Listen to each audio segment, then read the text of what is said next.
ராதிகா, புதுச்சேரி துணைநிலை ஆளுநர் டெல்லி விரைந்து சென்றிருக்கிறார். என்ன காரணம் என்று கேட்டால், போலி மருந்து தொழிற்சாலை வழக்கில் இதுவரை 21 பேர் கைது செய்யப்பட்டுள்ளனர்.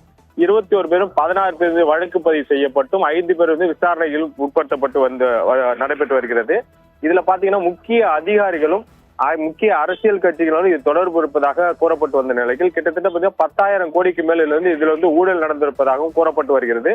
இது நாடு முழுவதும் இந்த மருந்து நாடு முழுவதும் சப்ளை செய்யப்பட்டுள்ளதால் அதனால பாத்தீங்கன்னா இந்த வழக்கை சிபிஐ இல்ல என்ஐஏ விசாரிக்க வேண்டும் என்று காங்கிரஸ் கட்சியும் முக்கிய அரசியல் கட்சிகளும் புதுச்சேரியில துணைநிலை ஆளுநர் வலியுறுத்தி வந்தனர். இதனாலே பாத்தீங்கன்னா துணைநிலை ஆளுநர் கைலாசநாதன் இந்த வழக்கை சிபிஐ விசாரிக்க வலியுறுத்தியுள்ளார். இந்நிலையில் பாத்தீங்கன்னா காங்கிரஸை பொறுத்த வரைக்கும் பிஜேபி தான், அதாவது பாஜக தான் இந்த போலி மருந்து தொழிற்சாலைக்கு முக்கிய காரணம் என்று குற்றம் சாட்டி வருகின்றனர். ஆனால் பாஜக பொறுத்தவரைக்கும் காங்கிரஸ் கட்சிக்கு தான் இதுன்னு சொல்றாங்க. ஆனா இதை பற்றி பாத்தீங்கன்னா சபாநாயகர் ஏம்பலம் செல்வம் மற்றும் உள்துறை அமைச்சர் முதலமைச்சர் மீது எதிர்கட்சியில் குற்றம் சாட்டி வருகிறார். இவர்கள் உடனடியாக தார்மீக பொறுப்பேற்று பதவி விலக வேண்டும் என்று கோரிக்கை வலுத்து வருகிறது.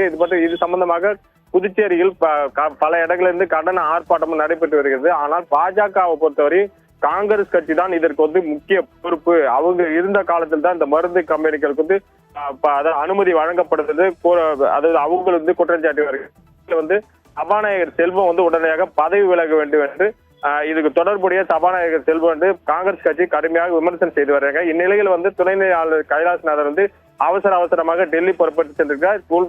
அங்க உள்துறை அமைச்சர், உள்துறை செயலாளர்கள் மற்றும் முக்கிய அரசியல் கட்சிகளை தலைவர்களை சந்தித்து இது சம்பந்தமாக விளக்கம் கூற இருப்பதாக கூறப்படுகிறது. இது பொறுத்தவரை மருந்து தொழிற்சாலை வரைக்கும் சிபிஐ விசாரிக்கும் இல்ல என்ஐஏ விசாரிக்கும் என்று கூறப்படுகிறது. ராதிகா.